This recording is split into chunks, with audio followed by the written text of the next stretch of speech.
All right. So a lot of times Evans, back to the story. So Chris still last second camera. I was like, fam, I gotta have some time to go order the next one. He gotta buy another one. Yeah. So I know Evans was like, but I want to see you podcast because they trying to podcast. So I was like, Evans, come help me out. Actually, that's a legendary DJ Clean Cut.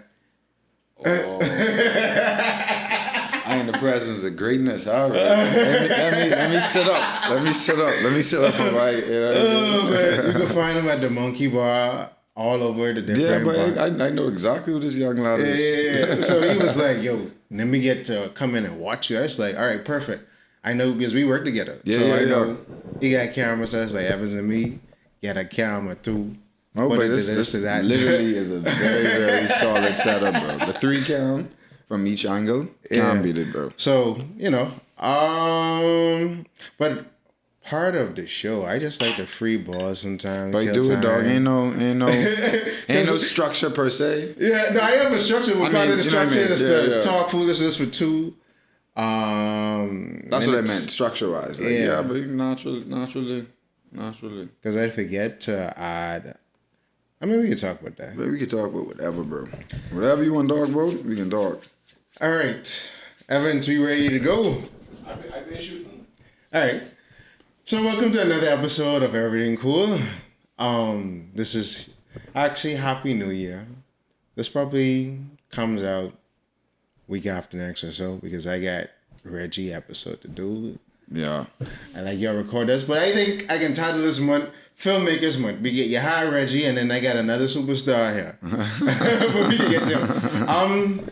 The niggas of Nassau, St. Antoine, Alexander, Lord Jalen will at your service. And we on Erryting Kool. Erryting Kool. And that's where we cut to go to, the little intro. Yeah, we don't want to do anything to scare your children. That's the last thing we want to do. We don't want to scare anybody. The tourists come over to chill on the beach, but they don't come over the hill where we sleep.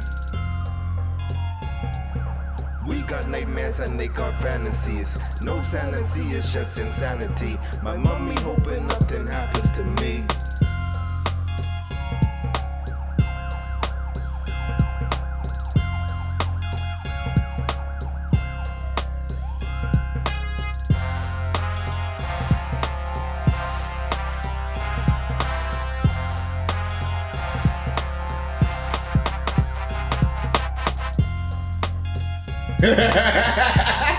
Smooth.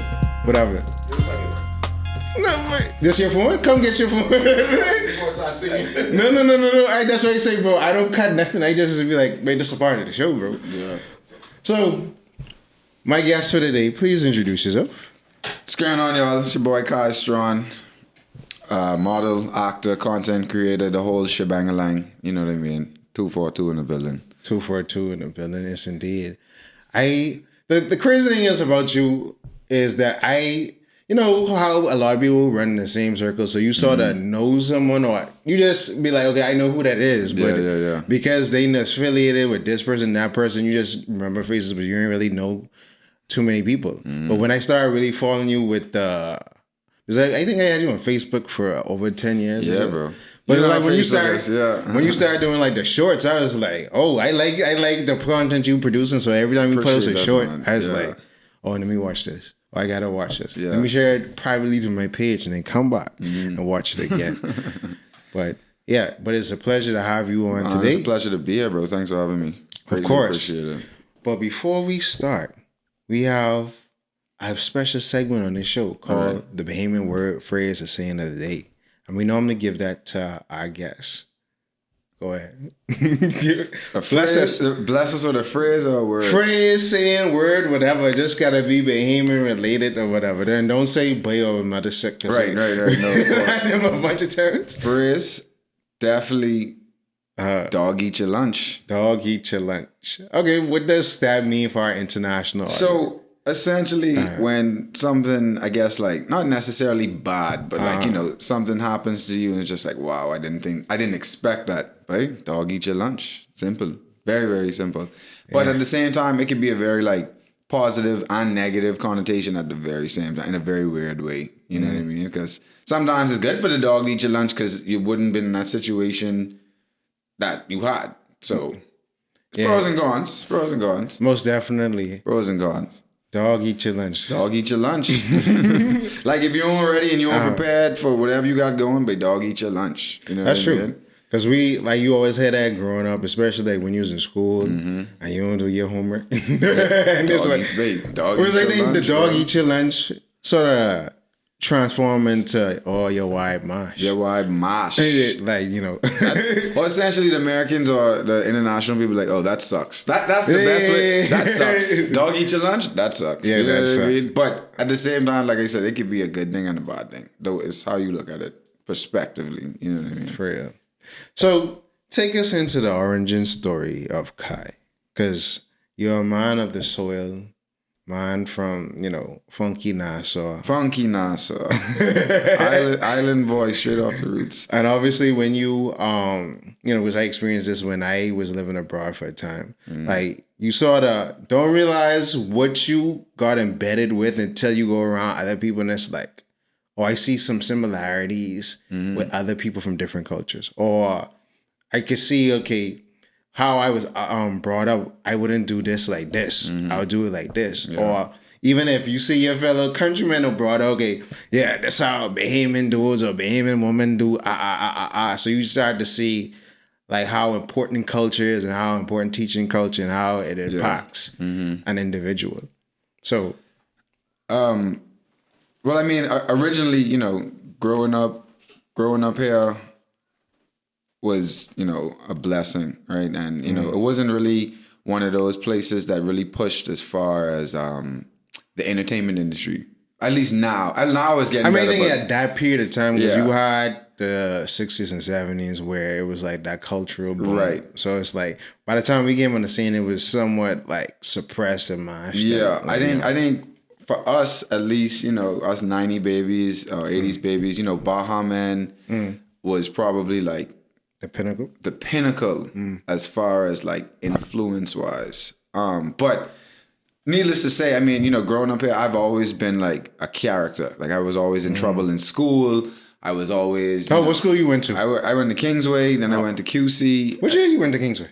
I was there from K5 until 2005. I graduated in grade 6. Okay, so you left when I came there. All right. Yeah. But the point I'm bringing up is I've always been like a problematic child, class clown, can't sit down, can't stop talking, and eventually, it evolved into this performance. Like, this is what I want to do. I had a big influence from Will Smith when Fresh Prince of Bel-Air. I think all of us did. I wanted to be like him so bad because he was loved, he was hated, he was fly, he was attractive, like all that. I wanted that, bro. Free loving, free flowing. I wanted that, and so I literally everything I was doing was like similar to like what the Fresh Prince was doing. You know what I mean? And it's funny because when you grow up in a single home with a single parent, that's the only thing they have to put up with is what you bring into them, and that was me. Like I saw this guy on TV, and I was like, wait, that's what I want to do. I can do that. And ironically, like I didn't really push it so much here.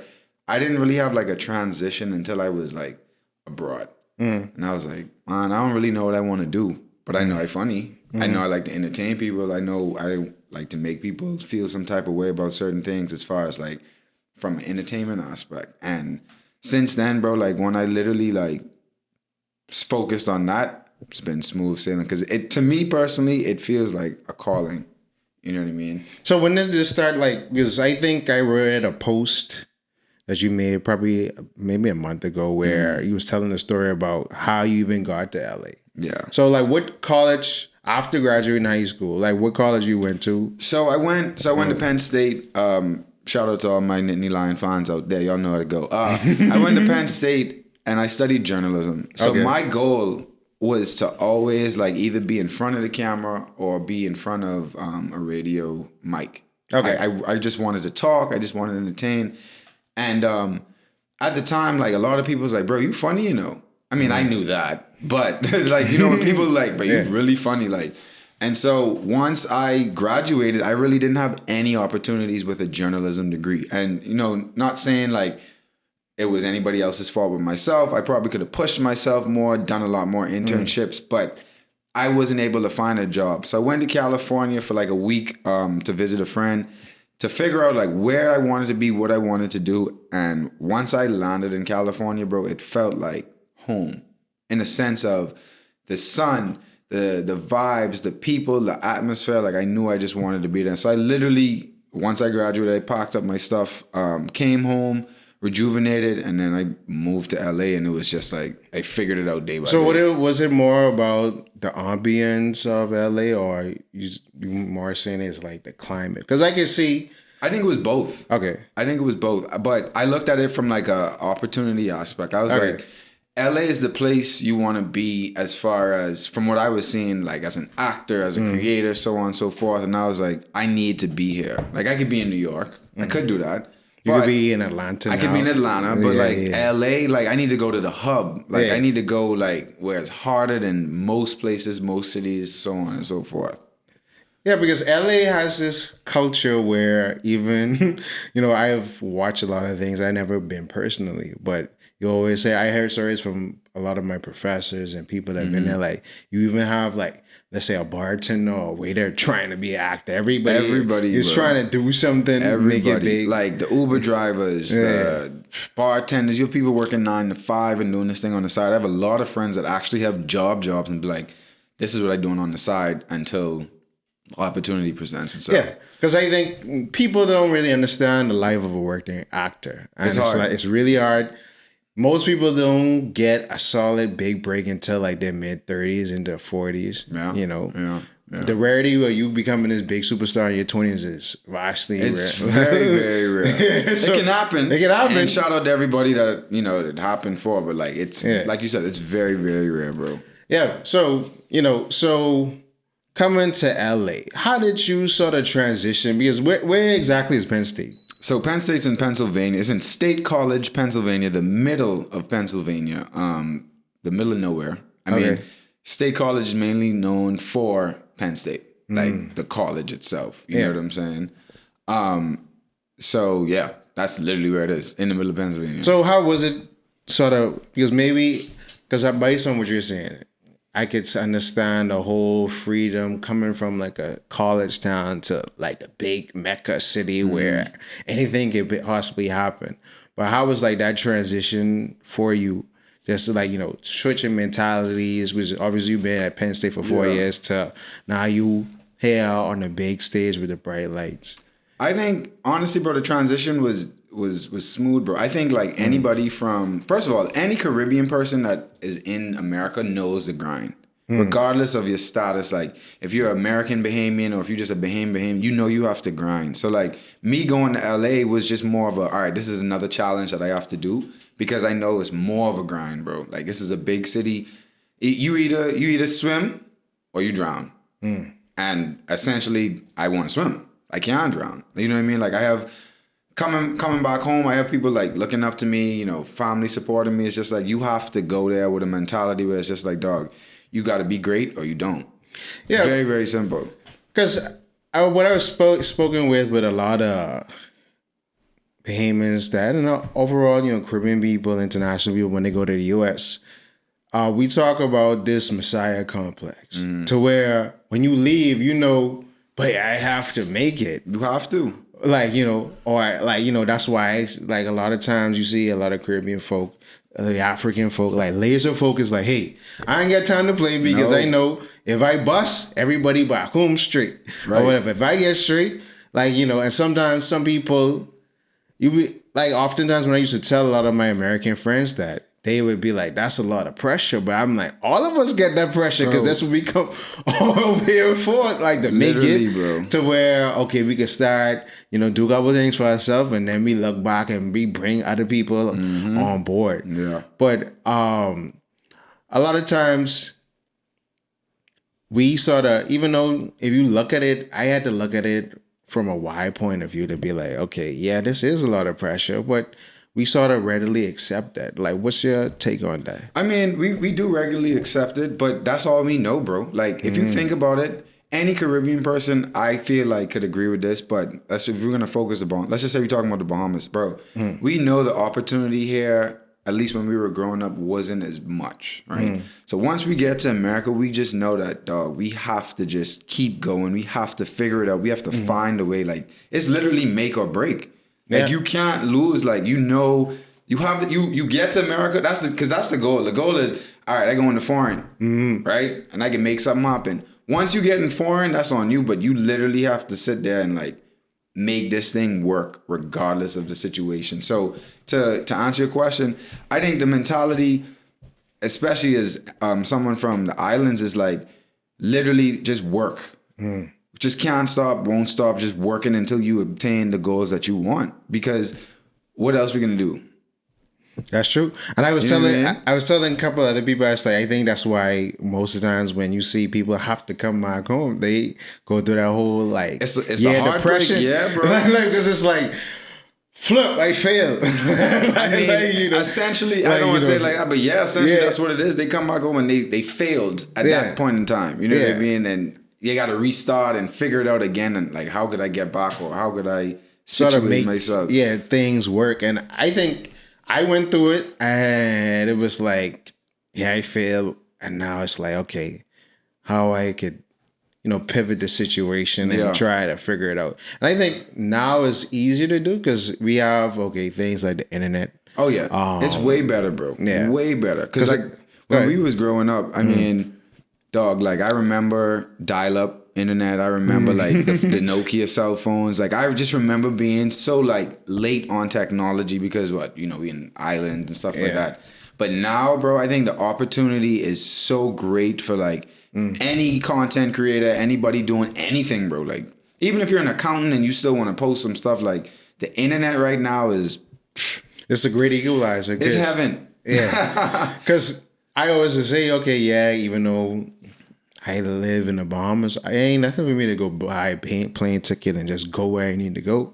Do a couple of days, and come right back. So like seriously, like, even as far as like setting up a meeting, like bro, you could Zoom, you could FaceTime somebody, you could Instagram video them, and they could be wherever they is. But the internet is literally our best friend right now. I mean, we didn't really have that same opportunity growing up per se, but like now, the opportunities are endless with the internet, bro. So endless. Okay. I always try to preach that to people, like, hey, just get started. And we don't really have an excuse. Like, bro, there's none. Bro, there's none, bro. Like, especially after like something like TikTok. I feel like every now and again an app like that comes around and it's like changes the game to where it's like, because Instagram changed the game. Remember 10 years ago, people's like, I post a bunch of pictures. Now that's all we on Instagram, and then TikTok was just like, well, the pandemic here, so so it's like, we gotta use TikTok. We gotta entertain ourselves. Bro. Exactly. We have to. So talk to me about how being an aspiring actor. So I know it wasn't like, first day I have an acting job, everything, gravy, everything going good. I'm making money. I shaking hands. I ain't all up in the parties and things like that. So take me to that process. Like, what was the first thing you did?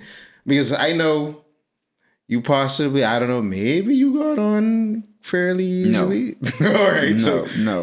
Take us through that process. So I'll tell you about my process. I had a very like I said, make or break process. Okay. So my mentality going to LA was like, as soon as I get there, I can be famous and I can do this and that. Dog eat my lunch. Dog eat my lunch, because that was not it at all, bro. Like LA literally tested me. It was like, oh, this is what you want to do? Cool. You have to figure it out from the bottom. So like when I moved to LA, I knew nothing as far as what I needed to be an actor, like as far as headshots. Or the platforms that I needed to use to submit myself. I knew I kind of needed an agent, but I didn't know like the seriousness of having an agent and having representation to push out your stuff. So what I did was I started off as a background actor. And for those people that don't know what background acting is, that's like if me and you did a movie and you see the people just walk past, but you don't really see their face, background acting. So like I was doing background acting at least 3-4 times a week. scraping up whatever they was giving me at the time. The rates were a lot better back then. And when I say back then, that's what, 5 years ago. Why is that? Because of different strikes and things like that? No, I think now in the industry, a lot of these companies and a lot of these productions, they're very cheap. And so they have a bunch of actors in LA and they know people want to act. So it's just like, all right, well, if you want to be on this Netflix show, it's $100 for 8 hours. It's a terrible rate, by the way. Yeah. That is terrible. First of all, and that's getting taxed. So you're only getting about 70, 60, if that. You know, you have the high cost of living. Exactly. So these companies, what they're doing is they found a way. It's just like, all right, I know people want to be a part of this. We can throw them a bone. Here's a little $100. Here's a little $150. Sometimes you might get lucky with a little $200 rate for 8 hours.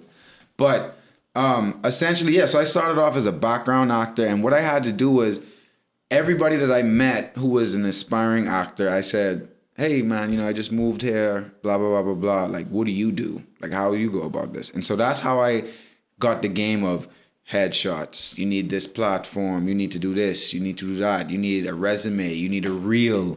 Like, all of these things that I was doing from networking. And so as I started doing that, I started to keep those relationships because like I said, a lot of them were either actors or photographers or producers in the making. And fast forward to a couple of years later, a lot of them are still great friends of mine, and we've connected. Oh, I got this project I'm doing. Can you? So like, literally, my journey has been so much of a networking, word of mouth, like keeping good ties. Like I remember being on set at the time when I had my headshots and literally giving it out to everybody as far as like production wise, so that they could remember me. Because I mean, that's what you have to do. No one's going to give you that opportunity. You have to create that yourself. You have to figure it out. You know what I mean?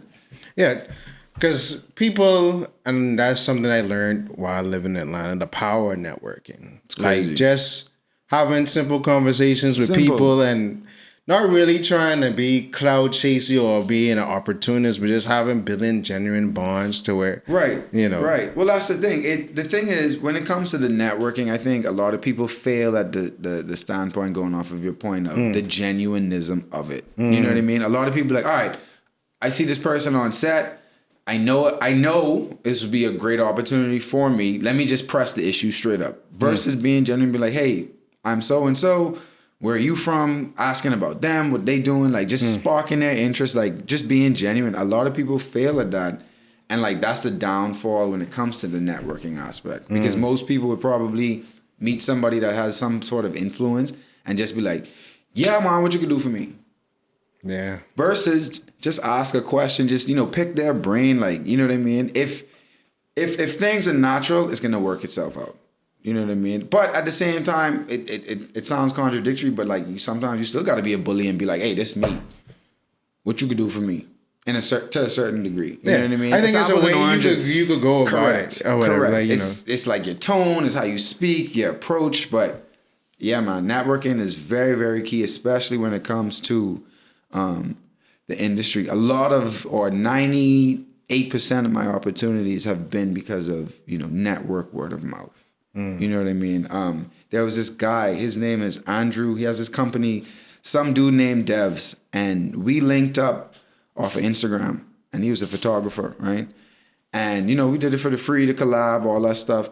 And we actually generally bonded and we had a friendship. Now he's this amazing, amazing producer, director, photographer. Most of the times when he asks me like, oh, what you doing? I have an opportunity.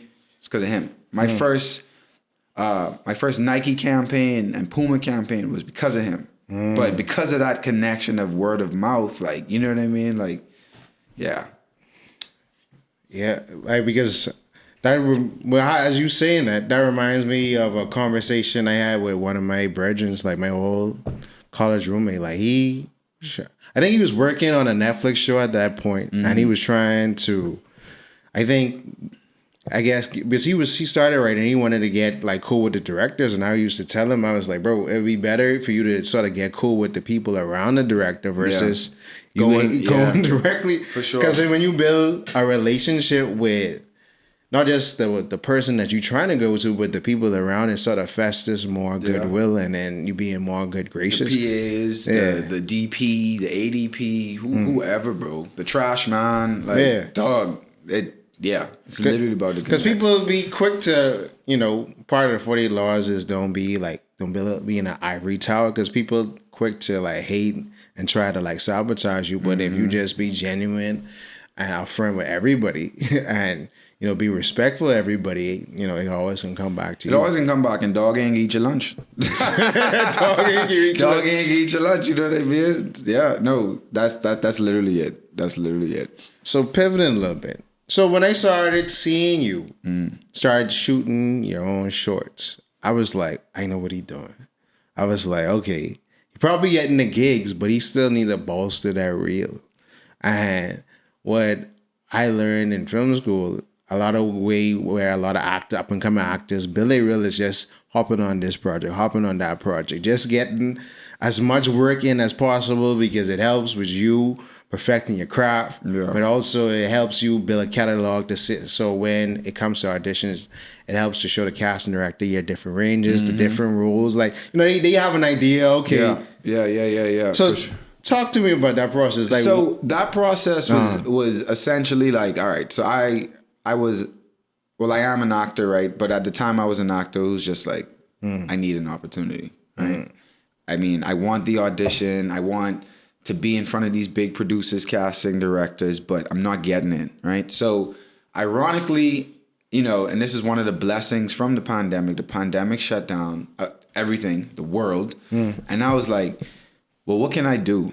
You know what I mean? I was like, well, I really want to act, but, I need an opportunity. So instead of waiting for the opportunity, I created it. I was like, bro, let me find these people, the same people that I made connects with probably a year or two ago with, videographers, actors, and I was like, how do y'all feel about this pandemic? Like, I know it's serious. I don't want you to risk your health if you feel some type of way, but like, if you're down to create some movies, let's create some movies. And so during the pandemic, what I did was I produced and somewhat co-wrote a movie every month during the pandemic.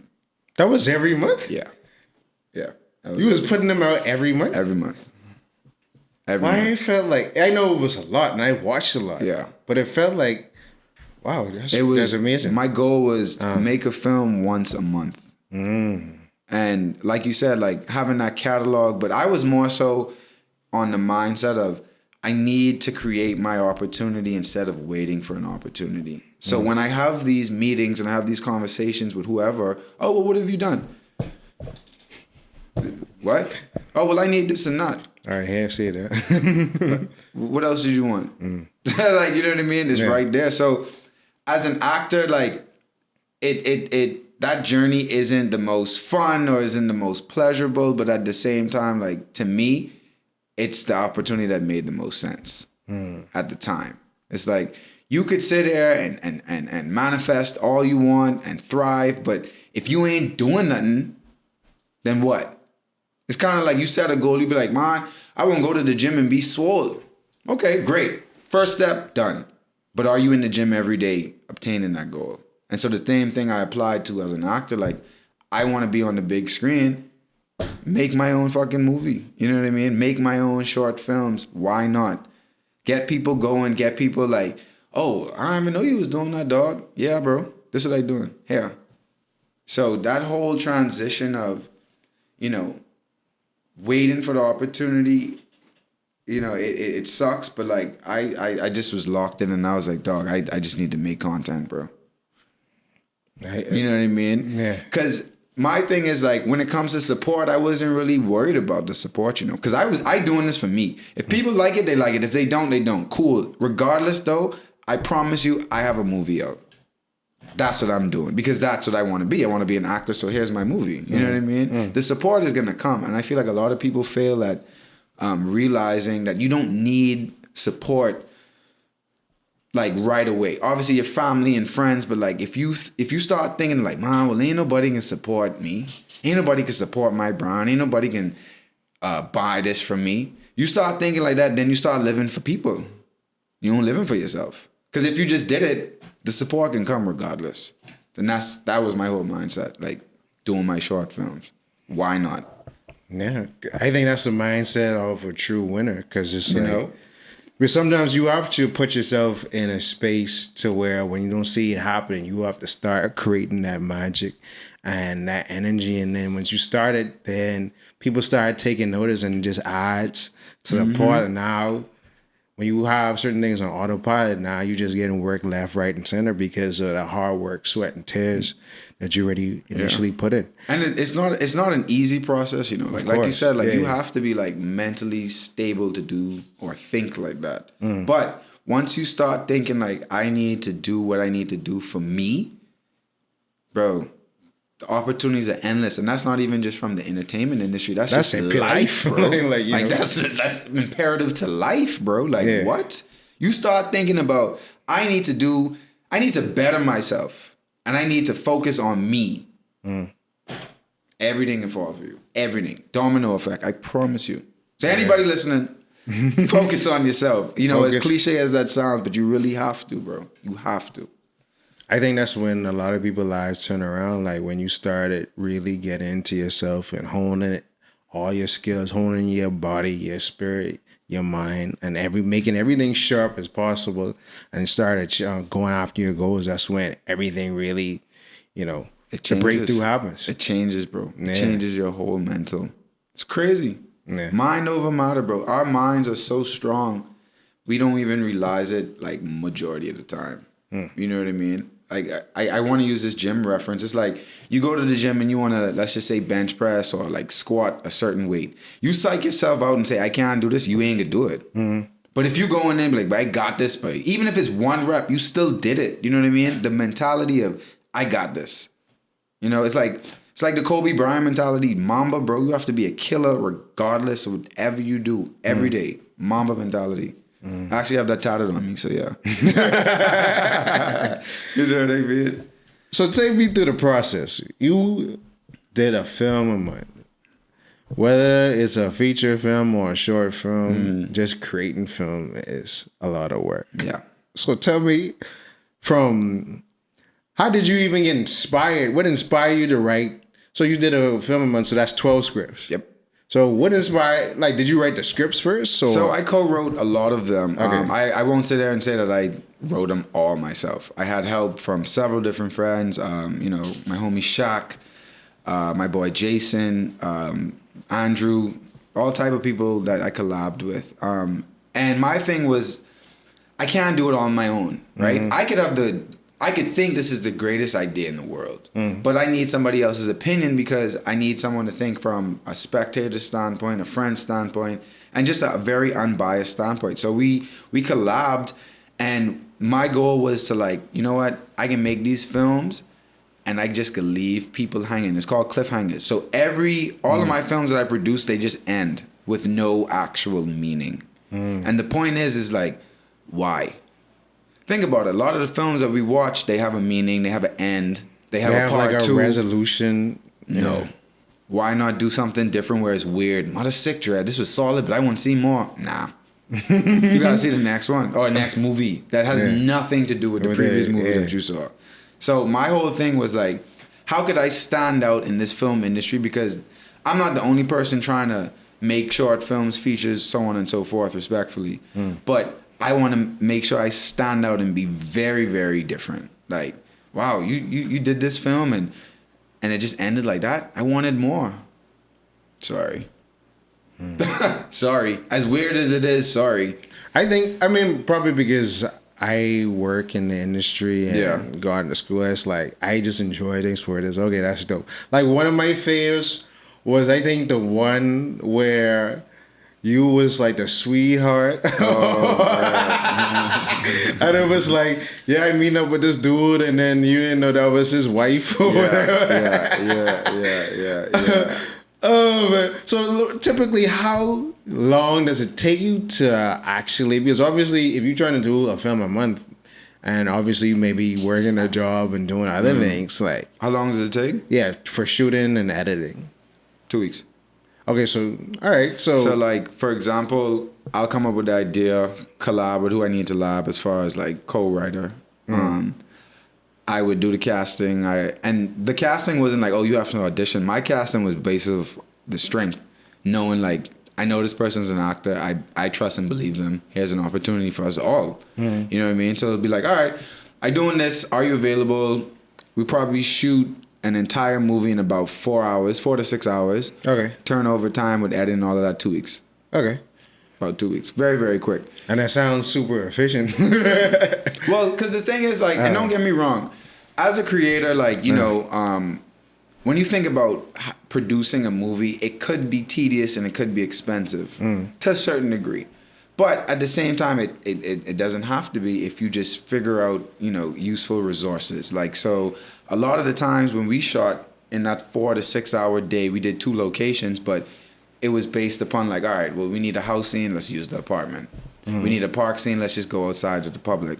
You know, if we needed to rent something, we just needed it for an hour or two. I mean, that's what, $100 or something like that, $200. So it was just more so figuring out the best resources and just making use of them, honestly, you know, because although you want things to be in a certain direction in a certain, like, how do I say it, like a certain outlook of it, you could still simplify that to get the same thing. You know what I mean? Because honestly, all the films that I did, we only shot with 1 camera in a 4 to 6 hour day with 2 locations. That's a quick turnaround.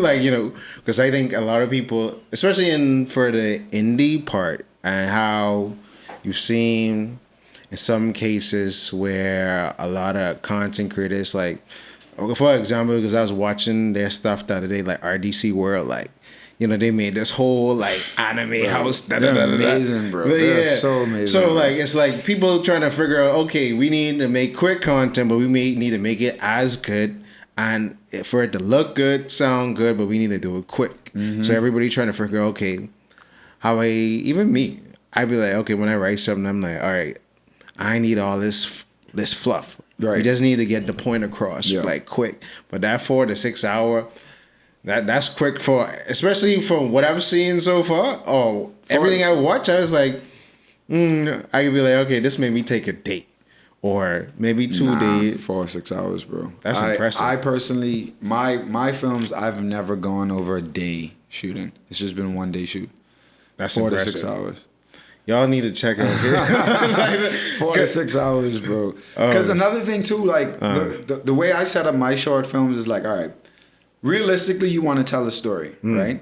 How can you capture, you know, us young folks or people in general? Like, you have to catch them quick. You can't tell somebody, hey, I have this movie, it's 30 minutes long. You think somebody could watch a movie for 30 minutes? Think about it. We'll go on Instagram and watch something for like 30 seconds. Oh, I gone. Yeah. 15 minutes top, under 10, straight to the point. Boom. Yeah. We ain't gotta sugarcoat this. You know what I mean? It is hard, but like the way I was thinking was just like, how can I capture everybody like to be on my train right away and quickly? Because I could do a 30-minute film, which would probably be dope. Or I could do something that's under 15 minutes where it's just straight to the point and just boom, knock it out. How's like the overall reception been after? Maybe did it shift from the 1st to the 12th, and how was it like after you complete like the whole series? As far as like what, like support or public reaction, maybe, you know, industry reception. I think once the first like 3 came out, people was like, oh yeah, but you serious? And I was like, yeah. You know what I mean?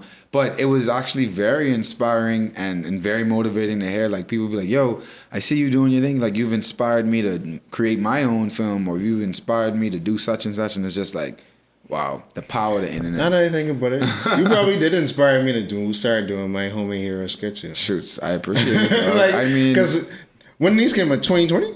Yeah. Yeah, because that's when I was doing the pod, and I was with my guys, and I think it was the PSA competition that come up, and that's when I was like, me and my cousin, I was like, bro, we already cosplay, we already got all these people that did these different things or whatever. I looking at what RDC World doing, I'm like, we could do like we got shout the out to resources. them, bro. They're amazing, dog. Yeah. They're so amazing. So it's like, oh, and then we entered the what it was. It was the Office of the Prime Minister COVID PSA competition. We won that. Then we entered the Bahu Mental Health PSA and we won that. So Nice, it was like, congrats, and bro. that kicked off. I said, all right, we're going to do this skit. Okay, we're going to do this. Yeah. And then, okay, we introduced Spider-Way. We're going to do X, Y, and Z. So, yeah, like, thank you. Shoots, thank you too. You know, Yeah, because I was like, because I think that was really what me watching that was like for years. And I spoke to Reggie about this, where I had to sort of go into dealing more getting into more commercial space, whereas film is my first love and I like to write, I like to produce, I love to edit, but that wasn't paying the bills. And it was, I always said 2020, a goal for me was to get back to filmmaking. And obviously the pandemic came and, Right. Yeah. derailed Yeah. that. But it was like, yo, I wanted to be intentional about that. And like after watching your like couple ones, I was like, yeah, I need to go like, yeah, and then it took me through the process of how to do it quick. I didn't want it to take forever to do something. I know I had limited time, so I had to be like really like super efficient. But yeah, now y'all know. So the Bahamian influence in your artwork. Because I've noticed subtly you've had Bahamian artists as soundtracks in some of the shorts. All All? of them. I gotta go rewatch a lot. All of them. Okay, so all of them, because prevalently twin them. Yeah. Shout out to my brethren, twin them. Man. Yeah. I've known them for years. We went to QC together, and I not to say like I was there when they start off, but like I remember them saying like, "Babe, we want to do this music thing." And when I was in Penn State, I had my first radio show, and I reached out to them. I was like, "Bro, send me all the music. Let me run this on the track, or let me run this on the station." And I did continuously. You know what I mean? Just literally because first of all, fire music, right? But like generally because I was like, wait, whatever I doing, I bring the Bahamas with me, dog. Like what? I have these people. I have friends that are artists and musicians. Why not use their music? So my whole film thing was like, every film has to have Bahamian music in it. Whether it's, it wasn't rake and scrape yet, but whether it's rap, R&B, you know what I mean? Just a Bahamian artist. Just a Bahamian, all of it. Yeah. I didn't want to, no disrespect to my American artist friends. That's just not the lane that I wanted to go. I wanted, if I as a Bahamian producing a film, I want to make sure y'all see a Bahamian and hear a Bahamian, like as far as music-wise. However you like take to it, that's how you take to it. But I know for sure I have to include those people in that. Have to. You know what I mean? Because as no man is an island, but at the same time, it's like if I could help somebody and if I elevate and I want people to elevate as well, bro. Like what? Especially in the same type of industry, entertainment, music. Yeah, bro. What? Twin them. Who else have I used?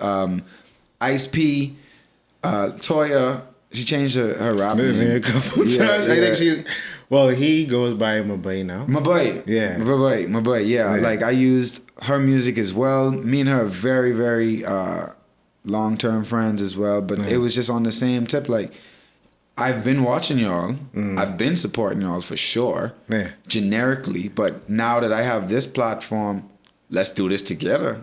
And you also been probably influenced or has been somewhat, I say, a soundtrack for certain moments. Yeah. Yeah. Yeah, for sure. So I always ask every Bahamian filmmaker this. Have you heard the Sidney Poitier comparisons? Have they named you the next Sidney Poitier? I mean, to like as far as like compared to myself or like someone just randomly, you the next Sidney.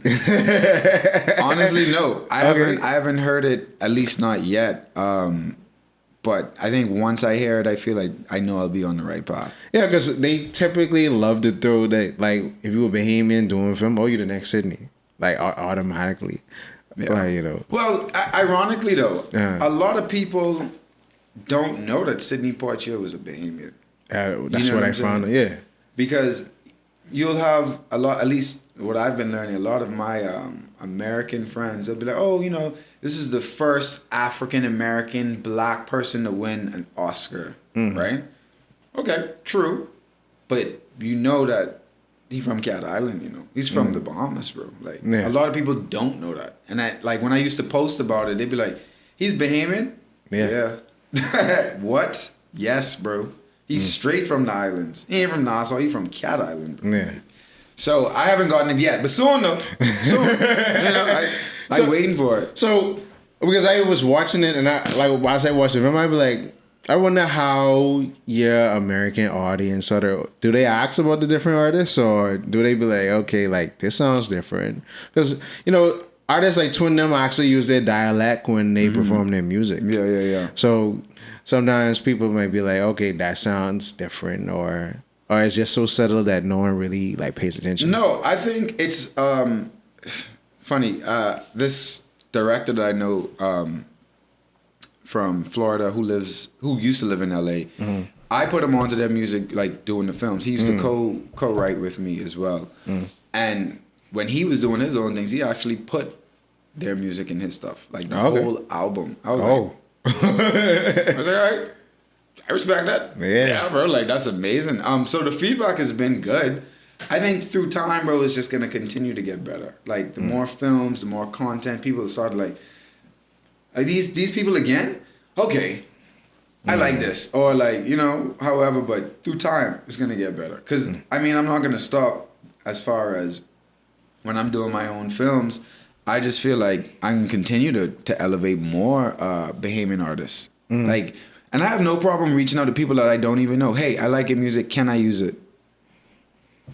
A lot of times people find that as flattery because they like, oh, you took the time. Because if you really sort of go into, a lot of artists start off insecure. Yeah, and it's for like, sure. I get it. You don't feel like, what you're doing is maybe because you don't get that support right away.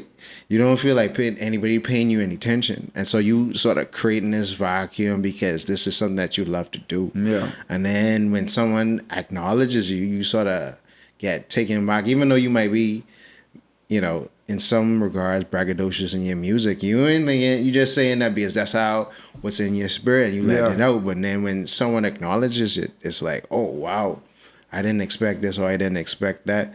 Yeah, So- no, bro. I'm one of those people. Like I have no shame in my game, bro. Like I would literally hit you up and be like, hey, love it, support it. Do you mind? Like, what? The worst thing, and that's the thing. Like when it comes to life too, like the worst thing someone could tell you is no.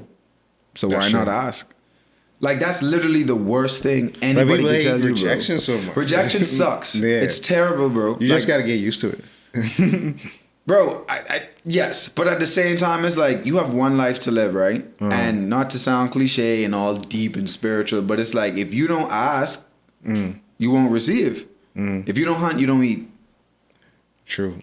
And that's all aspects of life. Like if you don't hunt, you don't eat. So it's like for me, it's like I can ask these questions and I can reach out to people, and literally the worst thing you could tell me is no. It's like applying to the job. The worst thing a job could say is no, we don't want you. Yeah, you still got to move on. You still gotta move on, bro. There's hundreds of jobs, there's hundreds of opportunities. They might say no as well, but you just gotta keep going. Yeah, and I think the strong point is to keep going, don't give up, because It a lot of sucks, people though. quit, but it's like you just have to have the internal fortitude just to keep on pressing on. Yeah, for sure.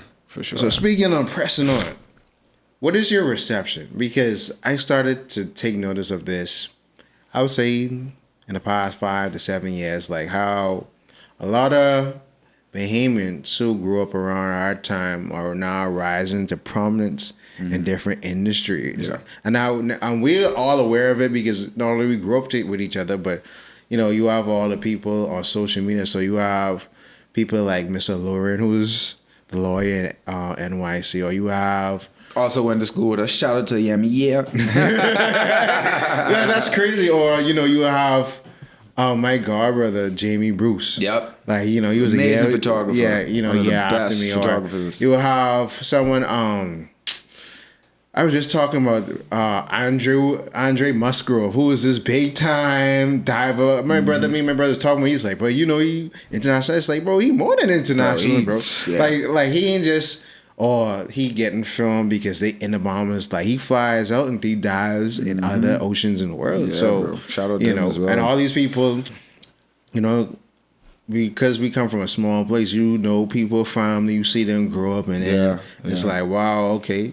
something must be in the water. Like, for all of Gotta us to be. end up doing what we doing, for us to get to this point. Like, what's your whole take on that? I think it's amazing, bro. I think seeing anybody's elevation is just so motivating. Like even like seeing like from where like Jamie has come from, Andre's come from, Olayemi, like seeing their success is just motivation. It's like, bro, that's what y'all doing? Bet.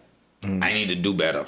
I need to do more. And it's not no hate. It's not a competition. It's more so I'm seeing the greatness that you're doing. You're elevating. I need to elevate as well.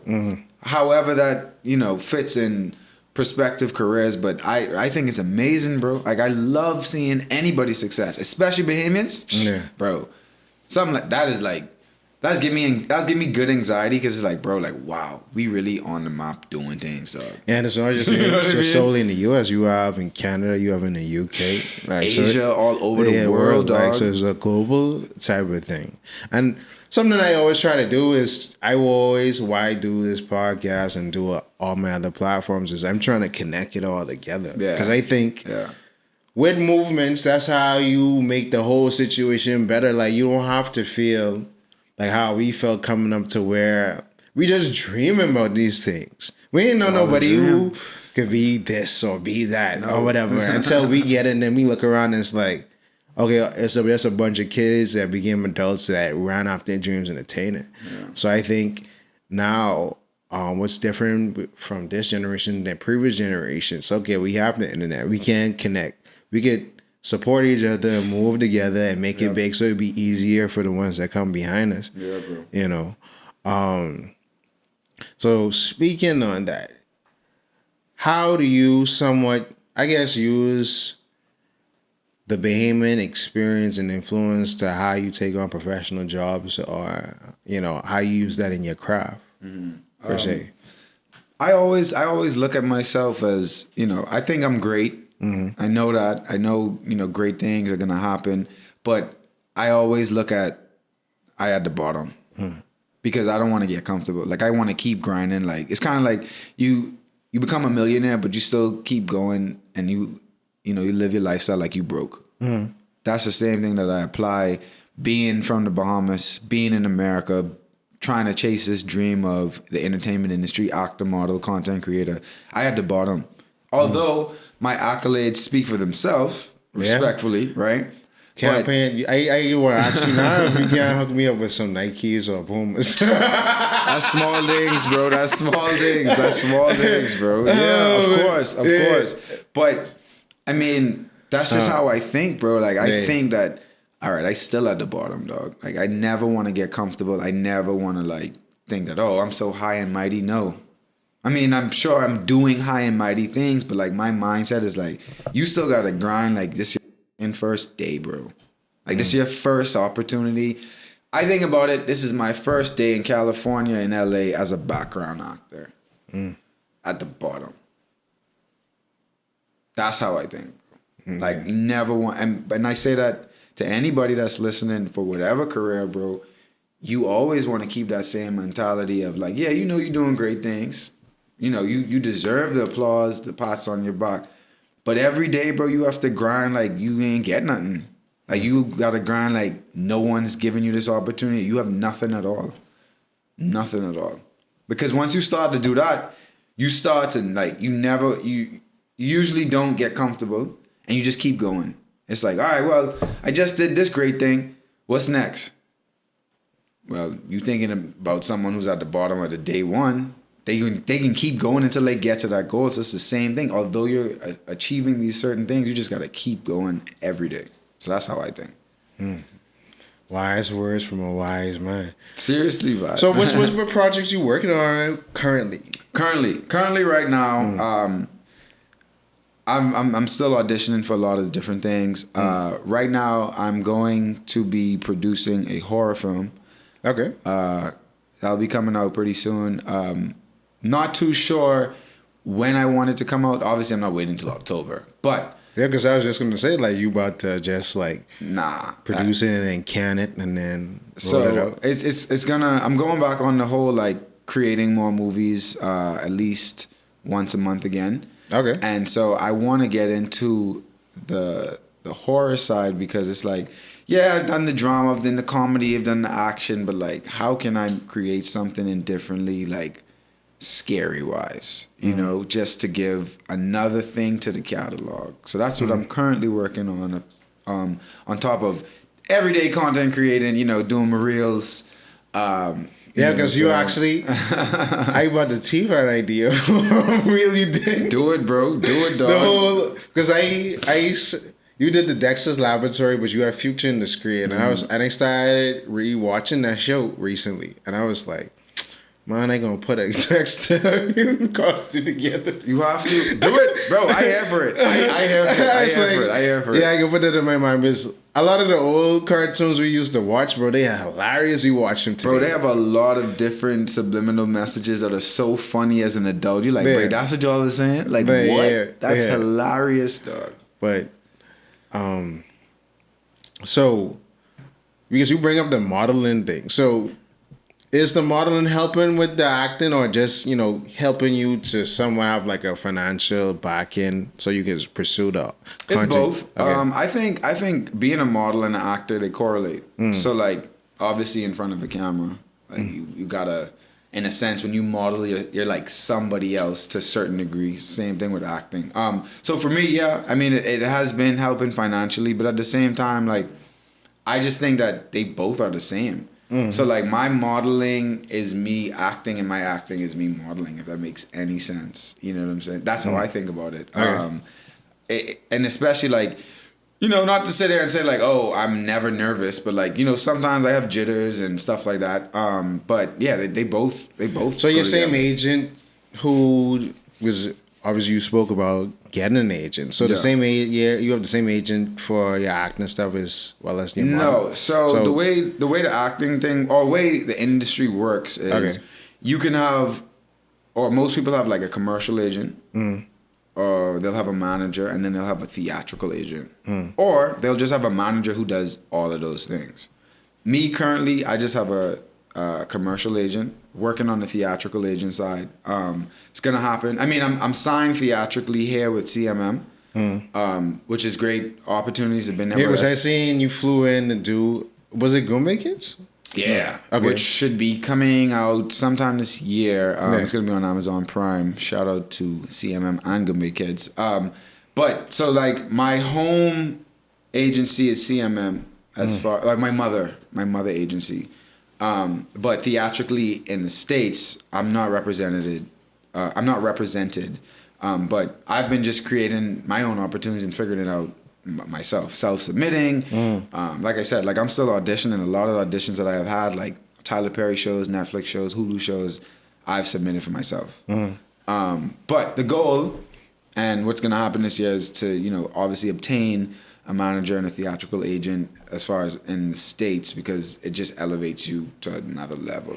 Because they see things that you can't, and they have connects that you don't. You know what I mean? So they'll push you through the doors and all that different stuff. So, well, a question would been burning in the back of my mind, like, how are you surviving with LA's high cost of living?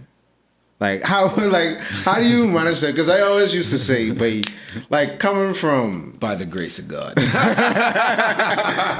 it was coming from like places like Georgia and Florida and Texas, where you could get a 5-story mansion for $100,000 versus you probably can get something the size of a house in Baintown in LA for the same price. I'm like, bro, I don't know if I ever live in there, because I'm like, well, to go off your point, I ain't gonna sit there and say it's easy, but if you don't hunt, you don't eat. So it's like, I want to live in LA. I chose to live there. I have to figure it out. Like, however that suit fit. Like, I remember first moving there, bro, I had like 3 jobs, dog.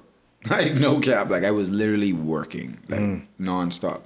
Till I got to a point where I was afforded an opportunity where my job allowed me to have the balance of being a content creator as well as working, but the flexibility. So it's hard, but like I say, in LA, bro, like, you just got to figure things out. Like, it is expensive. I'm not going to sit there and say it isn't, but you just got to make sure it makes sense. Like, if you know you're living in an expensive city, why would you want to go out on the weekends and spend money? You know, you have rent. Yeah. Like, you know what I mean? You know you have to eat. So it's just a level of priority. And like right now in my life, my priority is like surviving and my career. So I'm not gonna let anything get in that way. Like, yeah, I might not be able to purchase whatever it is I need to purchase as most people would do if they were living in other states, but I need to live. I need to eat. I need to produce a film. I need to set up a photo shoot. There's so many different things. It's just like, for me, it's just staying on the right track of priority. Like, LA is expensive, so anybody trying to move to LA, I ain't gonna sit there and say it's all candy and roses. But if you have your priorities straight as far as like what you want to do, I mean, it's almost like living anywhere. As far as, you know, making it work. It is expensive though. So what's final thoughts before we get out of here? I don't want to take too much more of your time. No, but you know, I mean, first of all, thank you for having me. And it's never a problem. Always love to talk about creating and stuff like that. Final thoughts. I mean, I just feel like anybody that's listening in whatever career path that you're in, like, just don't give up. You know what I mean? You got to create the opportunity. You can't wait for it. You have to get out your comfort zone. You have to speak. You have to network. You have to be different. And that's going to set you apart in whatever it is. Not even just the industry, but just in life, bro. Like, you have to set yourself from the masses. Indeed. And even if that means you have to be the weirdo, you could be a successful It's weirdo. fun being a weirdo. Like, Well, that's what I'm saying. Yeah, Most people don't like, oh, I can't do that because... I can look something. No, but no, definitely just be different. And you know, my quote I've always been saying is, instead of waiting for the opportunity, create it. I like that. I'm gonna put that on the wall. Hey. That's yours. Well, thanks again, Kai, for stopping by. Pleasure, man. I'm Thank you glad for having I me. was able to catch up with you before while you was in town. Yeah, man. Cause I ain't like, yeah, I could have do this Zoom, but then it's better in person. Cause Way better in person. Because Way it's better, like, bro. you know, Way just better, quality wise, and then there's always the energy going back and forth, and you know, I learned a lot. It's been a great conversation. Yeah, bro. And I always like to have great conversations. Thank you, dog. Thank you for having me. But thank you all again for watching Erryting Kool. Peace and love. Peace and love. Yeah, We you out. see.